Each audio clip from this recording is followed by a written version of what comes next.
सोचो एक ऐसा टाइम जब बिजली गिरना सिर्फ एक नेचुरल फोर्स नहीं बल्कि एक पनिशमेंट, एक वार्निंग मानी जाती थी। गॉड की तरफ से एक मैसेज, एक सजा। अगर किसी के घर पर बिजली गिरती तो लोग समझते कि ऊपर वाले की ये मर्जी है। लेकिन इसी दुनिया में एक और आदमी था जिसने बोला ये कोई ऊपर वाले की मर्जी या गुस्सा नहीं है, ये सिर्फ साइंस है। अमेरिका और यूरोप दोनों जगह तूफान का मतलब सिर्फ बारिश और हवा नहीं होती बल्कि डर होता। चर्चेस, बार्न्स, वुडन हाउसेस बार बार बिजली गिरने से जल जाते थे। लोग प्रे करते, बेल्स बजाते, कैंडल्स लाइट करते, क्योंकि उनका मानना था कि बिजली गिराना ये ऊपर वाले का फैसला है, ये एक डिवाइन जजमेंट है। लेकिन इस बिजली को नीचे गिरने से रोकना ये डिवाइन जजमेंट के अगेंस्ट जाना था। इसी दुनिया में बेंजामिन फ्रैंकलिन एक थिंकर और एक्सपेरिमेंटर थे। वो बिजली को देखकर कुछ और ही सोच रहे थे। उनके लिए लाइटनिंग कोई मॉरल मैसेज नहीं था बल्कि इलेक्ट्रिसिटी का एक रूप था, और अगर इलेक्ट्रिसिटी को समझा जा सकता है तो शायद उसे गाइड भी किया जा सकता है। फ्रैंकलिन ने एक सिंपल आइडिया रखा, अगर हम घर या बिल्डिंग के ऊपर एक मेटल रॉड लगा दे और उसे सीधा जमीन से जोड़ दे तो लाइटनिंग घर या बिल्डिंग को जलाने के बजाय सेफली ग्राउंड तक चली जाएगी। इस डिवाइस को बाद में बोला गया द लाइटनिंग रॉड।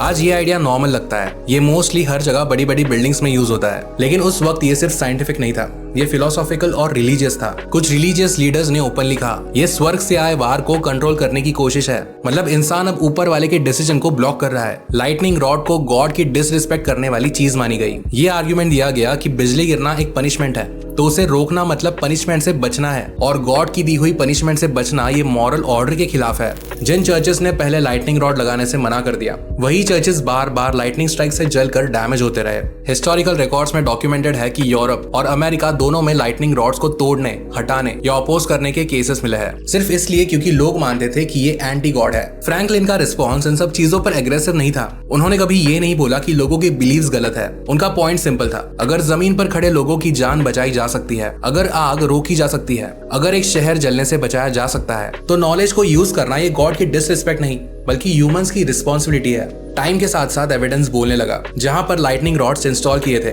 वो बिल्डिंग्स ज्यादा सेफ थी, आग लगना कम हुआ, डेथ्स कम हुई, धीरे धीरे लोगों के ऑब्जेक्शंस भी कम होते गए। इवन चर्चेस ने लाइटनिंग रॉड्स इंस्टॉल करना शुरू कर दिया। मोस्टली हिस्ट्री में जब भी कोई नया इन्वेंशन आता है जो नेचर से लगे डर को कम करने की कोशिश करता है तो ह्यूमंस पहले उसे मॉरल लेंस से देखता है, फिर प्रैक्टिकल लेंस से देखता है और एट लास्ट ह्यूमन लेंस से। बेंजामिन फ्रैंकलिन ने बिजली को गॉड से छीन नहीं लिया, ना उसको रोका। उन्होंने सिर्फ नेचर और इंसान के बीच थोड़ी दूरी बना दी, एक मेटल रॉड जितनी।